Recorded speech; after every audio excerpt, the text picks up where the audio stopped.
Today is Wednesday, November 15th, and this is William Michael of the Classical Liberal Arts Academy. One of the most frustrating things that I have to deal with in the Classical Liberal Arts Academy is the problems that are present in the homeschooling community because so many parents take up the work of homeschooling without really understanding what schooling is and how schooling relates to Christian learning. It's very frustrating because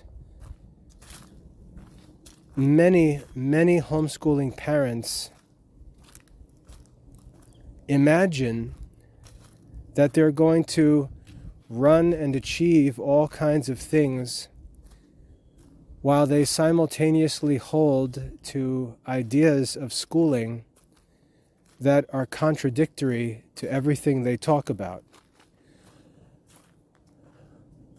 When my children are in their early teens, there's always a time where we have to deal with ridiculous talk. They hit puberty, they begin to get into their teen years, they get a little stronger, they start gaining some independence, and they talk about things to their parents that their parents already understand, have already done, and so on. And the kids start making all kinds of statements about what they're going to do, and they're going to go and have this and get that. And as parents, we listen, knowing that the kids have no idea what they're talking about. It seems like teenagers can't comprehend why their parents don't drive Ferraris and buy beach houses or go on more vacations. The parents just don't seem to understand how to live well. And these kids talk about all the things they're going to do while their parents take care of business and taxes, go grocery shopping, take care of the house, get ready for Mass, and so on. This inexperienced, naive character of teenagers is one of the most annoying things to have to deal with as a parent. And when we get into homeschooling, many homeschooling parents, when it comes to education, talk about things in the same way that teenagers talk about their future plans. They really don't understand what they're talking about. They don't ask for advice from experienced people. And they don't realize that the people they're talking to already know that they're not going to achieve the things that they're talking about because they don't know how to achieve them. And as I said, this is one of the most frustrating things about dealing with homeschooling. The fundamental concept that homeschooling parents don't understand is the difference between learning and schooling. Learning and schooling are two very different things.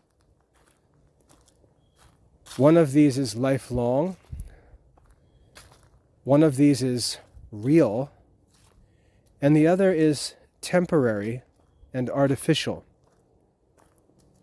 One of these is a cause of growth.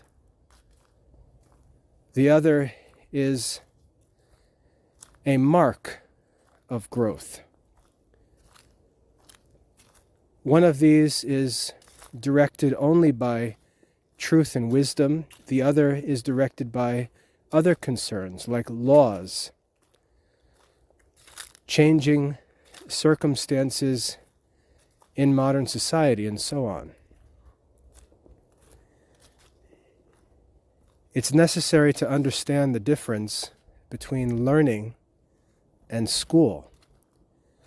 And most homeschool parents don't understand this. They talk about goals in learning, and yet they live within the restrictions of schooling. They don't understand what each of these is, and they live in a state of constant vexation, tormenting themselves by contrary desires and plans.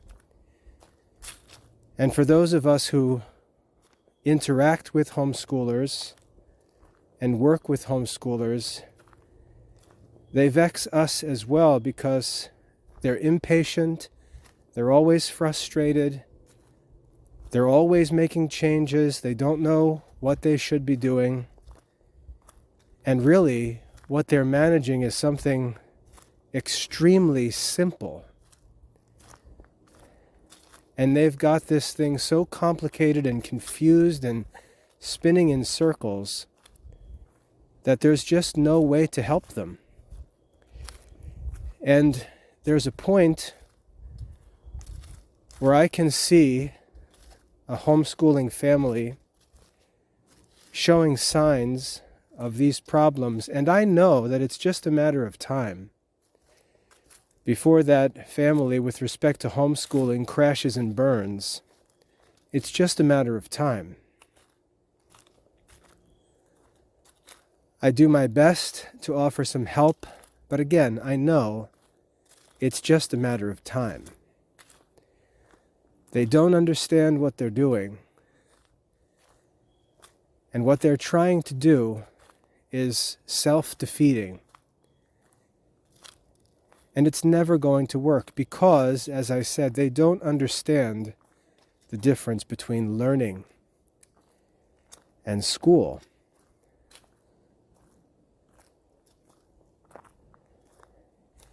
I recommend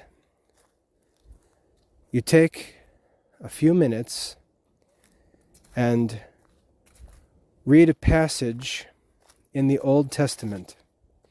It may be a passage you've never read before, maybe a passage you've never heard of before. But it's in the book of Sirach in the Old Testament, and depending on what version of the Bible you have, the name of that book might be Ecclesiasticus, not Ecclesiastes, Ecclesiasticus or Sirach. And I recommend you go to chapter 38 of the book of Sirach. You can read it from the beginning, but the passage that I am recommending to you begins about halfway through, when we read about the scribe of the Most High. When you read about the life of a scribe in Sirach 38, that's where I recommend you begin paying attention. Because what the book of Sirach describes there is the difference in vocation between a man who lives for learning and various mechanical laborers of all different kinds. We read about a farmer, a plowman. We read about a blacksmith. I think we read about a potter.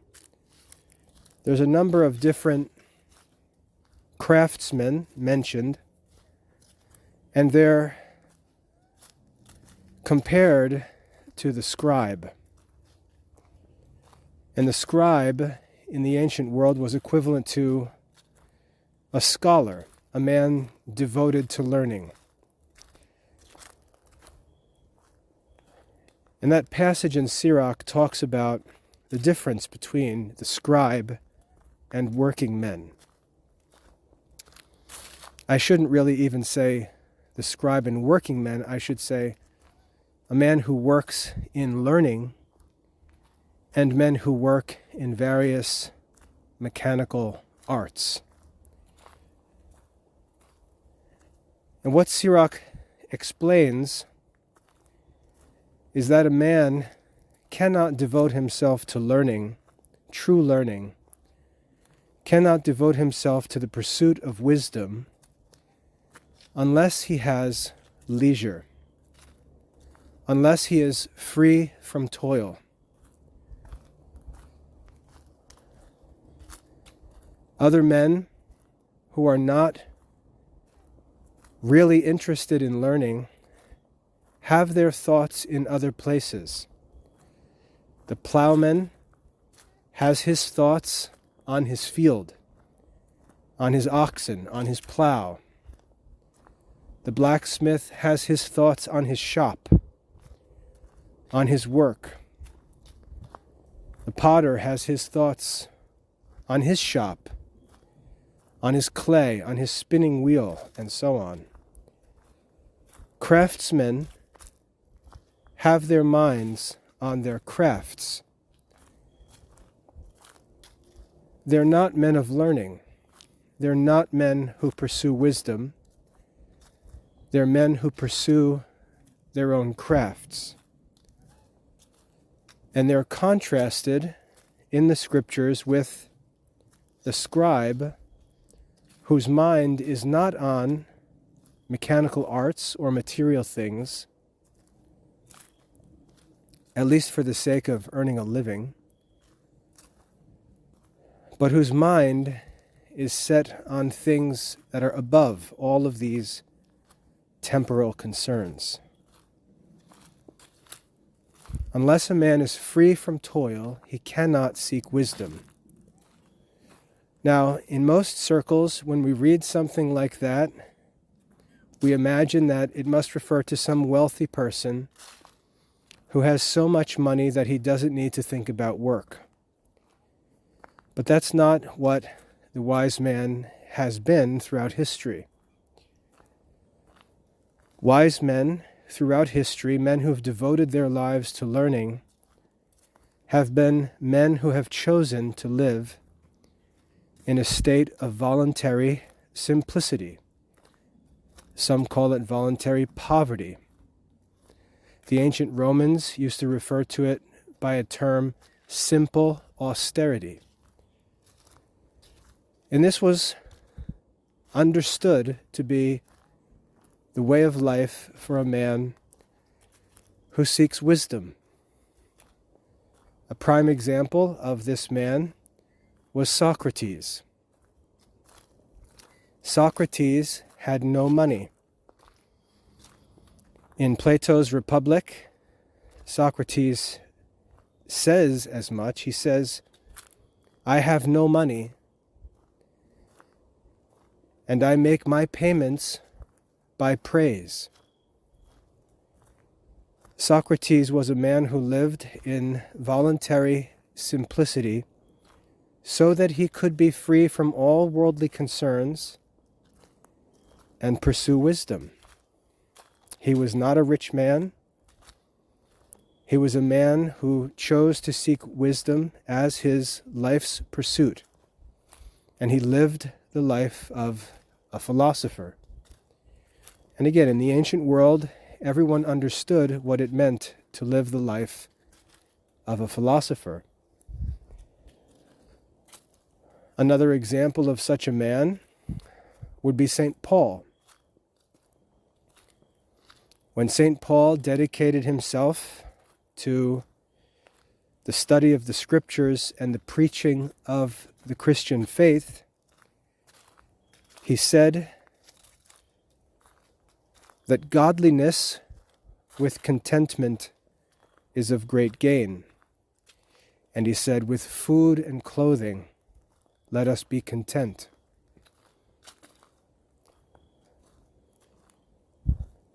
All throughout history, it's been understood that in order to pursue wisdom and learning, a man needs to live an undistracted, simple life. And it's always been said that that life of simplicity is a most rewarding and satisfying life to man, because man is a rational creature. And he can truly enjoy and be happy with less material things and greater spiritual things or intellectual things. It's a unique characteristic of man to delight in wisdom. Aristotle argues that one of the chief and principal desires in the human soul is the desire to know things. And he says that this is why we value our senses so much. We love to know things. And Aristotle says that the sense of seeing is the greatest of all because it is the most effective at giving us knowledge of things.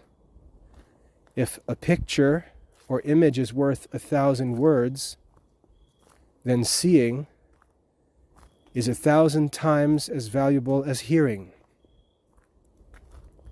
That's taught in the opening of metaphysics. Learning is a way of life. Learning is a vocation. Learning is a delight for a soul that desires to learn. So when we read about saints like Thomas Aquinas and Saint Augustine, we're reading about learned men. We're reading about men who sought wisdom.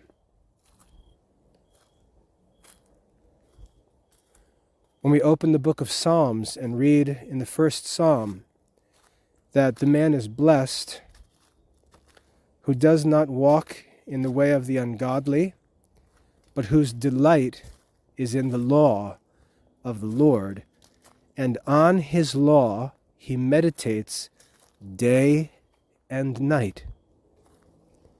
That's the life of learning. Notice the schedule of that life. On his law he meditates day and night. It's his full-time pursuit. So when we talk about history's wisest and best men, when we talk about men like Socrates or Pythagoras or Euclid or Aristotle, we're talking about men of learning. We're talking about philosophers. King Solomon was given a unique grace in that he was asked by God, almost like a story of a genie in a lamp. He was asked by God what he desired in life, and was told to ask for anything that he desired.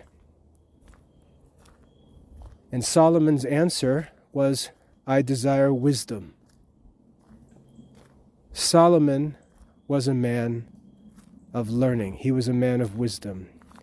His only desire in life was learning. So when we talk about imitating saints, we've got to be careful to respect the state of life. We've got to be careful to respect the circumstances chosen by those men. We've got to respect the way that they lived, the things that they did, the things that they did not do, the things they pursued, how they used their time, how they looked at things like food, sleep, personal relationships, and so on.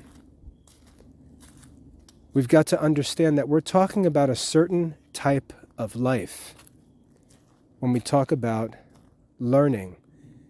and think of doctors of the church, saints, ancient wise men, famous writers, and so on. Even into other fields like science and mathematics. Great innovators and researchers. If we look into the details of their lives, we'll find men who had only one interest, and everything else was subject to it. There was no schedule. They didn't punch in at 9 o'clock and punch out at 5 p.m. They didn't work Monday through Friday and take weekends off. History's wisest and best men, the kind of men that we talk about and claim to admire, were men who devoted their whole lives to learning. And so when we come to education, when we come to Catholic education, if we're going to talk about any of those men, let's make sure that we know what we're talking about. We're talking about a unique vocation. We're talking about a life pursuit. This is not something you get by going to school. This is not something you get with a certain degree. There's no university you can go to obtain this learning. There's no schedule to be followed for this learning. The learning of the wise men and saints is the learning of the wise man. And it's a life completely devoted to learning, a life free from toil, not because of wealth, but because of a chosen way of life that was understood by men before Christian times and has been understood all through Christian times. And if we're going to talk about that kind of learning, then we need to talk about that kind of life. And this is where I find many homeschool families just have no idea what they're talking about.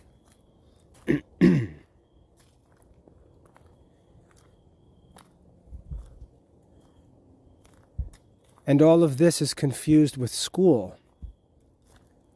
So Catholic parents will complain about the schools. And they'll say, well, Saint so-and-so did this or that when he was 14 years old. In our schools, kids who are 14 years old can barely even write an essay, maybe even a paragraph. Our schools are so much worse than schools used to be.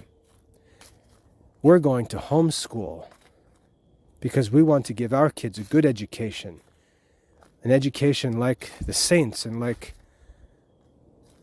ancient people like Socrates and Plato. And in order to do this, we're going to use Program X, which has these handy workbooks that are designed to raise wise men and saints.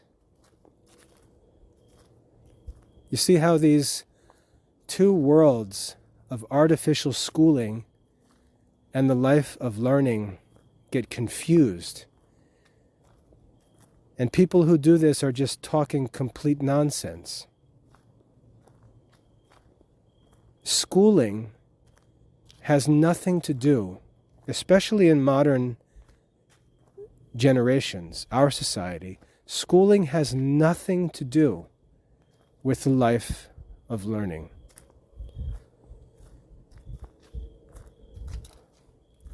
The reason we're talking about schooling in modern society, especially in modern American society, is because we have compulsory education laws.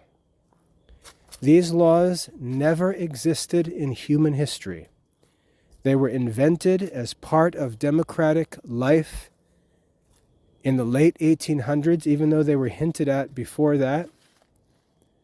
In his work, Thoughts on Government, John Adams mentioned possible goal of a federal government to develop a system of public education,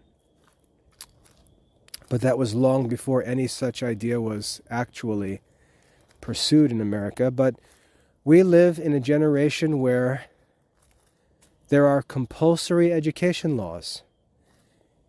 And so every parent, regardless of their financial circumstances, regardless of their work obligations, regardless of their professions, regardless of their own education, is required to provide his or her children with an education that satisfies compulsory education laws. No one in history ever had to do this. And we've got to understand the bizarre, even foolish circumstances that we live in. And we've got to separate these things from the reality of a life of learning. Because concerns about schooling have nothing to do with a life of learning. In fact, if we allow them to get confused, we end up failing to do either of these things well. Schooling is a temporal, artificial institution established by law that sets minimum requirements for certain milestones in life. The main milestone being a high school diploma, which is something of a ticket to adult independence. The high school diploma comes with clearly defined standards and requirements, and these requirements are very simple. Every student who attends the local public school in your town and manages to not either quit or get himself expelled will receive the high school diploma. And that will be that. That's one common modern school milestone, the high school diploma. Another would be a college degree, a bachelor's degree, a master's degree, a doctoral degree. But none of these things has anything to do with the ancient life of learning or the pursuit of wisdom. These are all illiberal arts. They're all arts, skills, crafts pursued for the sake of earning a living. The only reason anyone needs a master's degree is to earn a living. The only reason anyone needs a bachelor's degree is to earn a living. A PhD or a license to practice medicine, a legal degree, they're only necessary for earning a living. You can do justice without a law degree. You can care for the sick without a medical degree. You can start a business without a business degree. School, diplomas, and degrees are not required for learning. They're required as artificial schooling in modern society, and they're related to earning a living. There are various paths to earning a living. One could just as well choose to go and be an apprentice at the local electricians union, or get started working in retail and work their way up into a management position. One can join the military. All of these things are illiberal arts. They're crafts pursued for the sake of making a living. That's one of the reasons why there are financial burdens associated with them.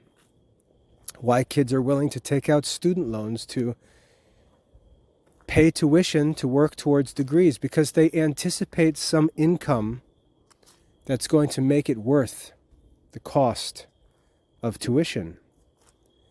Real learning has nothing to do with tuition. Real learning has nothing to do with diplomas, with degrees, with job applications or interviews. Real learning is completely separate from the entire world in pursuit of wealth, of earning a living. It's a different vocation whose remuneration does not come, or I should say is not sought, in the form of material things. Jesus teaches his disciples in the Gospel of Matthew, "Do not seek the things the Gentiles seek." And when he says this, he's not referring to sexual immorality, theft, extraordinary luxuries. He's not talking about buying exotic cars or mansions. He says, do not ask, what shall we eat? What shall we drink? What shall we wear? And so on. He says, these are things the Gentiles seek. And he says, seek first the kingdom of heaven and his righteousness, and all these things will be given to you. This is a different kind of life. A life that seeks different things, whose provision is not dependent on one's climbing up the social ladder or collecting all of the school degrees, but one which is dependent on divine providence. It's a faith-based life. It's a mysterious life. And it's a life that's commended to men who wish to become wise and who already have the wisdom to begin to seek, or even to desire to seek, to become wise. It's a way of life. It's a way of life. And we've got to keep these things separate, entirely separate. We've got to separate learning from schooling. They're two separate things. Now, the problem that homeschooling families have, like I said, is they like to talk about learning, but they imagine that they're going to pursue and obtain that learning by means of schooling. Now, any wise person would correct someone who thinks like that and confuses learning with schooling. True philosophical learning with modern compulsory schooling.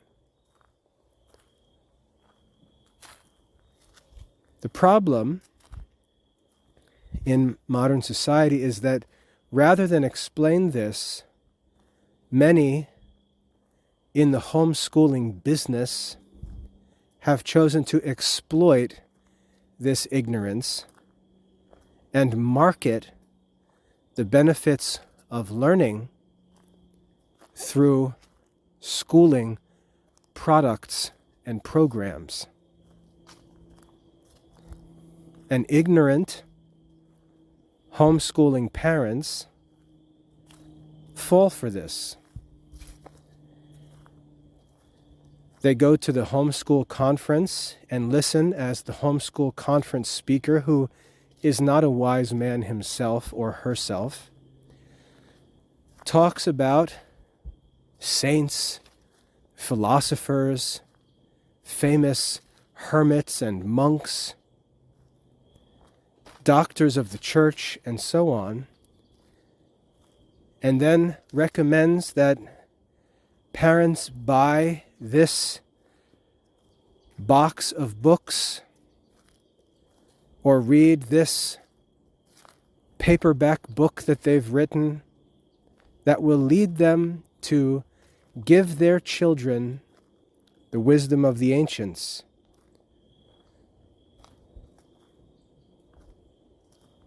All while satisfying modern school requirements as they pursue high school diplomas and degrees and so on. And the homeschool parents say, yeah, the public schools don't work. They don't raise wise people. The Catholic schools, they don't work. They don't raise wise men and saints. That's because they're not using ABC homeschool. And so the homeschool families go and they sign up for ABC homeschool and they get their boxes of books and their workbooks and all their stuff, none of which has any connection in any way to the history of the learning of wise men. And they start talking about Aristotle and Plato and so. They don't study Aristotle. They don't study Plato. They don't study St. Thomas Aquinas, but they talk about them.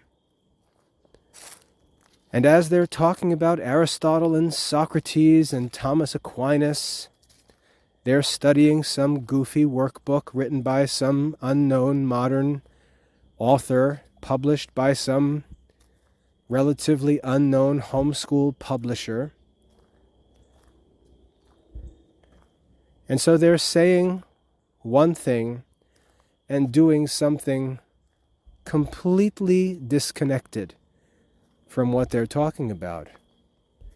And it's this homeschool gimmick marketing that just exploits and makes a mockery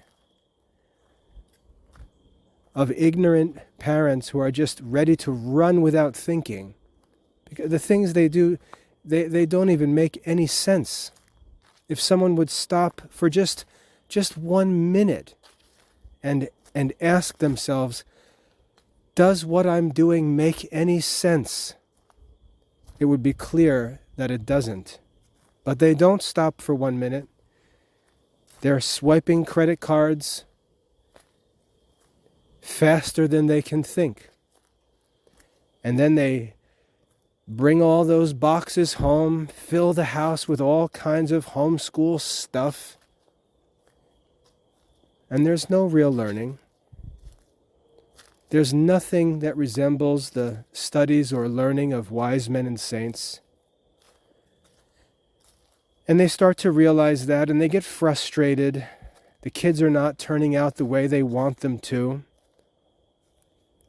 And so they go back to the homeschool conference or get back on the internet and start reading all of the lofty talk of another homeschool publisher that's going to give them a different set of books, different workbooks, different pictures on the workbooks, fancy names, different gurus, and they're swiping the credit cards again, changing from this program to that program, doing exactly the same thing, while imagining that something has changed.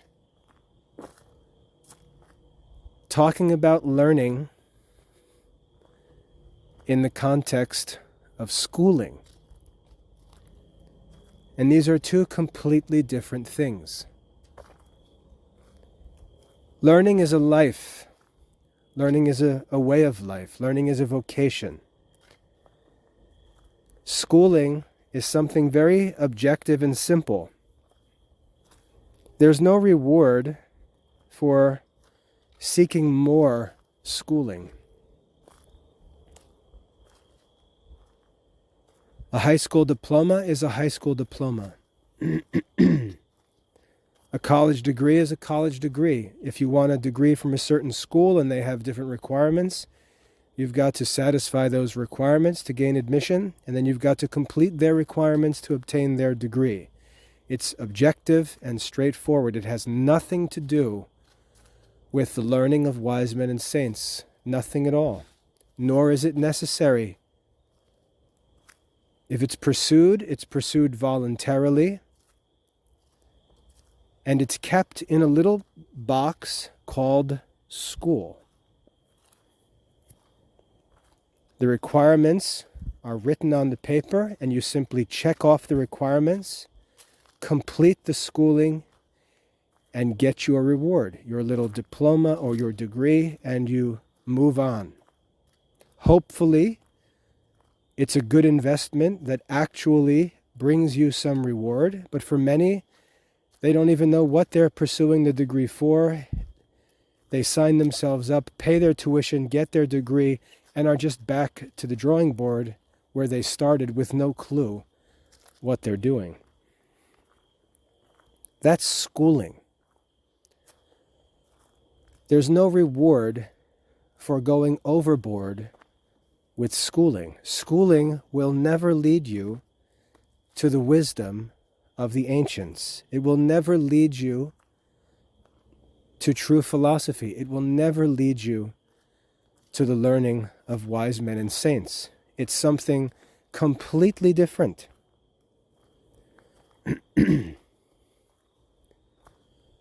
And whatever the most efficient means is to the end is the best. Because there's no reward for doing extra, for taking a longer route, for taking a more difficult route, for taking a more expensive route. It's just schooling. It's an artificial, modern institution created by modern governments, and boxes just need to be checked.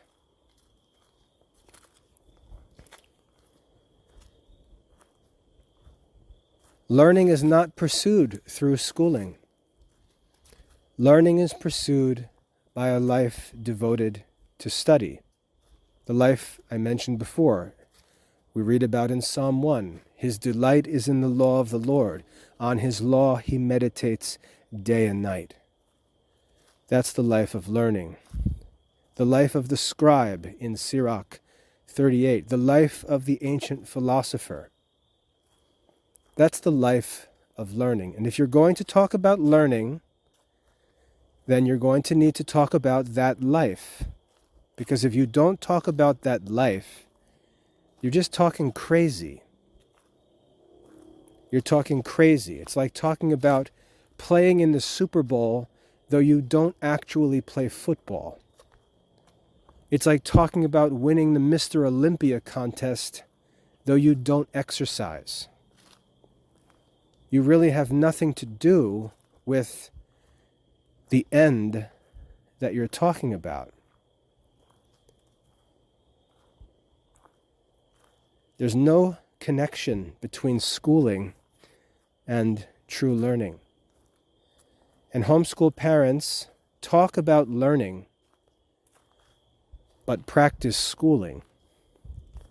And this is what they've got all wrong. This is why, for all the homeschooling that there is, there's no increase in vocations. Sure, you can think of a couple kids maybe that you know who were homeschooled, who went on to seminary or became monks or nuns.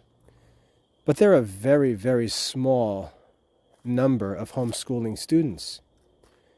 And you can turn around and see that seminaries have students from modern Catholic schools, they have students from public schools. Homeschooling is not the exclusive source of vocations. And really, it hasn't made much of a difference in the number of vocations, because schooling has nothing to do with that. Because a religious vocation is a life. A religious vocation is a life. The qualifications for a religious vocation are not that one has to have a theology degree.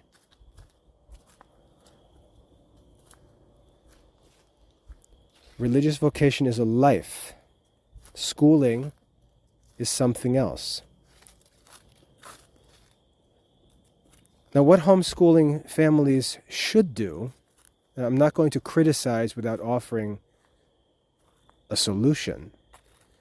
What homeschool families should do is look at the circumstances of their life in light of Sirach chapter 38 and ask themselves, am I like the scribe? Have I chosen to live a life free from toil with that voluntary simplicity that allows me to seek learning? If you've chosen to marry and mortgage a house and start a business and have kids, you probably have already removed yourself from that way of life. I'm not saying it can't be done by a married person, but marriage is not the normal way that life is pursued.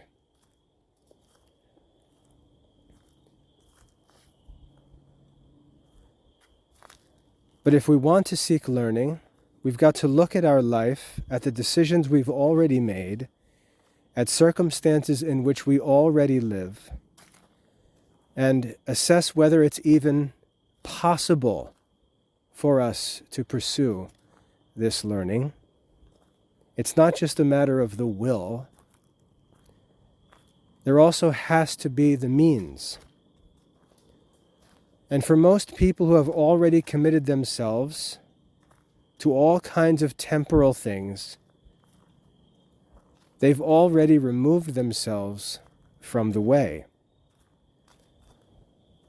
And so this talk of learning the wisdom of the saints and that talk really needs to stop, because it's not going to happen and it's not helpful.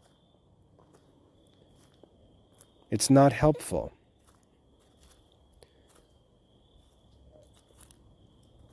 If there is a desire for true learning, then we need to be very careful that we respect the way of true learning. That we don't think that the wise men don't actually know what they're talking about and talk about these things like teenagers talking about what kind of houses and cars they're going to buy when they get older and how dumb their parents are because they don't do those things. If we are going to claim to have an interest in the way of learning, then we've got to respect the way of that life. And if we can't pursue it ourselves, we've got to at least make it possible for our children. And I talk about this all the time. For example, Thomas Aquinas was sent by his family to live in a Benedictine monastery when he was 5 years old.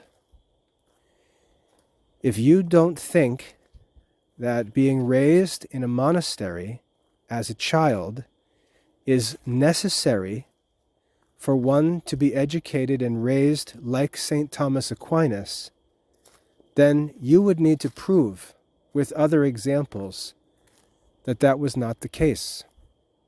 The truth is, St. Thomas Aquinas not only had extraordinary gifts, he not only accomplished extraordinary things, but he also made use of extraordinary means. And this is where homeschool parents get uncomfortable. They like to imagine that amazing outcomes just pop up out of nowhere. But that's not true. That's not true.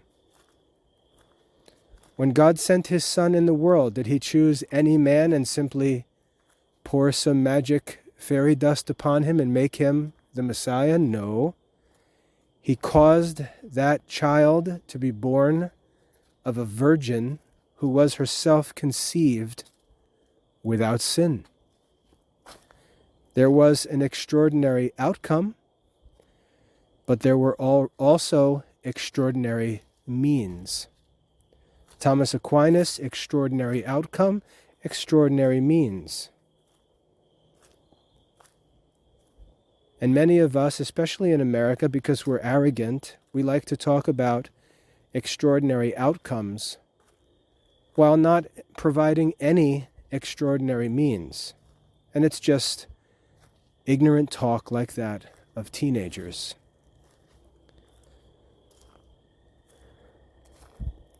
For success in home schooling, the focus should be simple. It should be on schooling. The focus of homeschooling should be on schooling. It should be on checking boxes, on reaching milestones in compulsory education.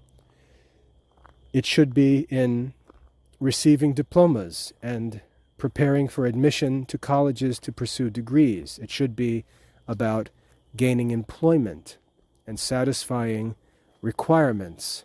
That's what schooling is for. And all of that should be kept separate from talk about learning. There's a famous quote by John Adams, and I don't have the quote exactly. You can look it up because it's all over the internet. But he said something like,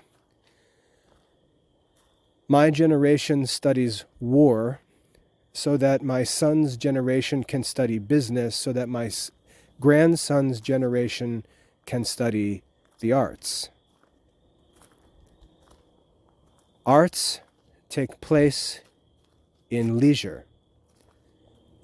People who have to work for their basic needs, people who aren't committed to a life of simple, voluntary poverty, cannot pursue the arts. Sirach 38 tells us that explicitly. That's the Holy Spirit speaking in Sirach 38. It's not some theory of a philosopher. It's the sacred scriptures. It's God Himself speaking to us. Christians, if they're going to pursue the learning of wise men and saints, must at some point begin choosing the way of the life of learning. If they don't, if they go on imagining that they can go be doctors and lawyers and engineers and get married and have kids and do this and do that, and they're also going to have wisdom like St. Thomas,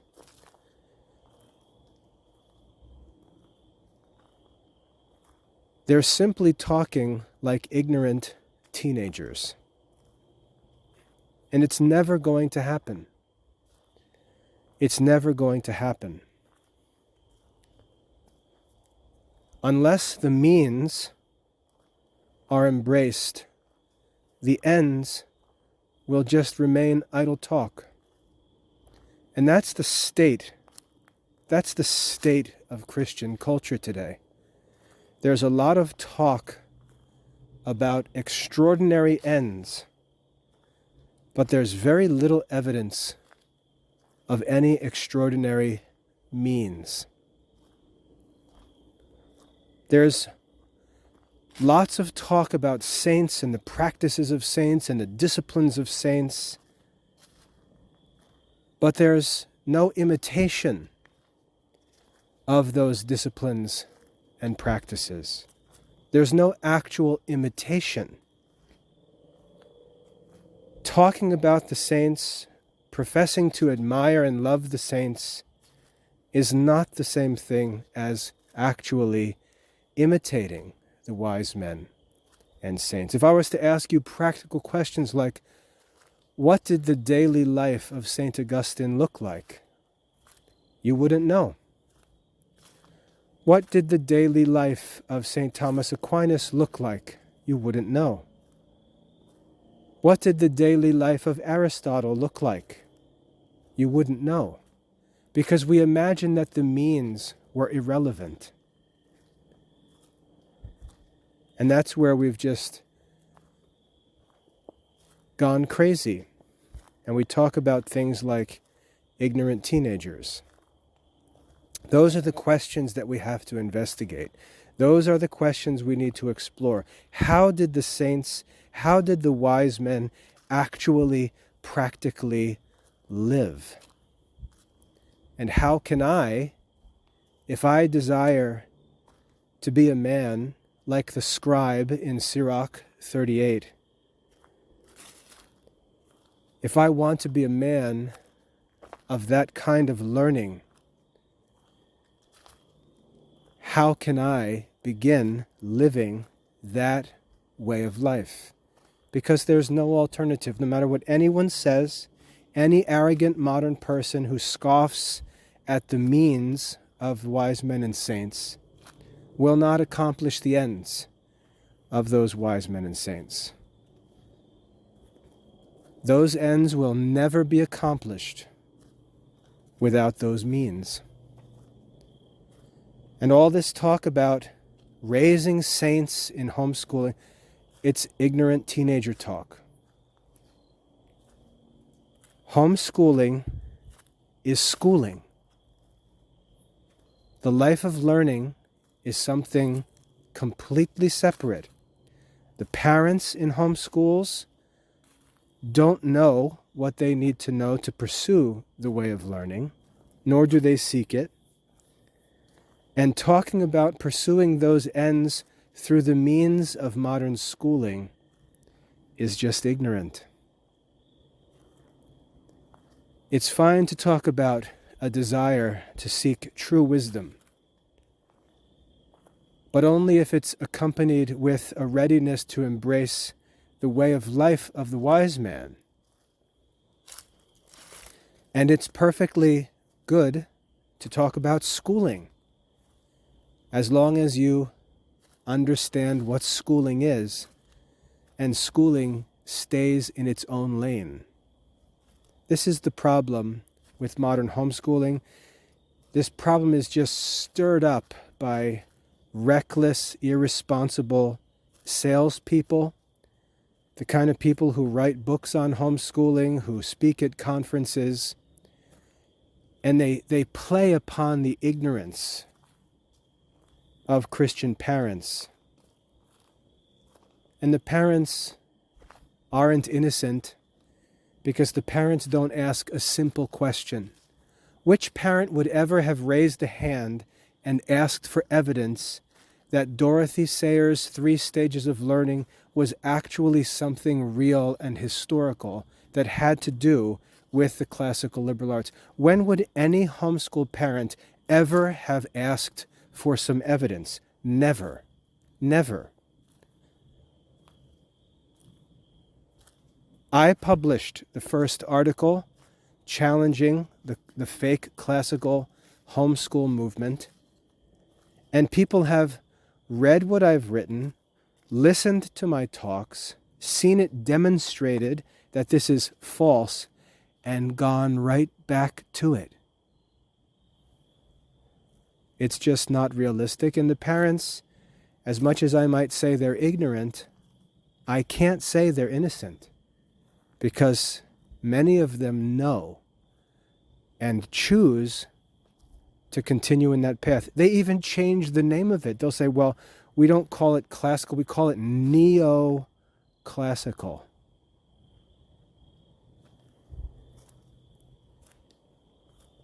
So we've got to keep these things separate. If we're going to seek extraordinary ends, we've got to embrace extraordinary means. When we begin to embrace extraordinary means, we will find that those extraordinary ends are not something far off and crazy. They're present. They're waiting. They're ready for the taking.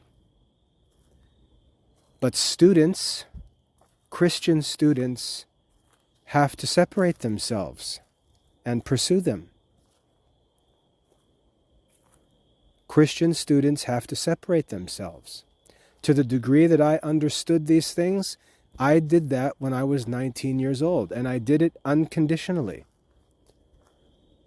And now, at 48 years old, I can say that what Jesus said to his disciples when he said, "Seek not the things the Gentiles seek, seek first the kingdom of God, and all these things will be given to you," I can say that that promise has been fulfilled in my life. I've seen it happen through the years. My wife and I went into classical studies as a matter of principle, interested in devoting ourselves to education and learning. We accepted that it was going to be a life of simplicity and poverty. To this day, we live in a state of voluntary simplicity.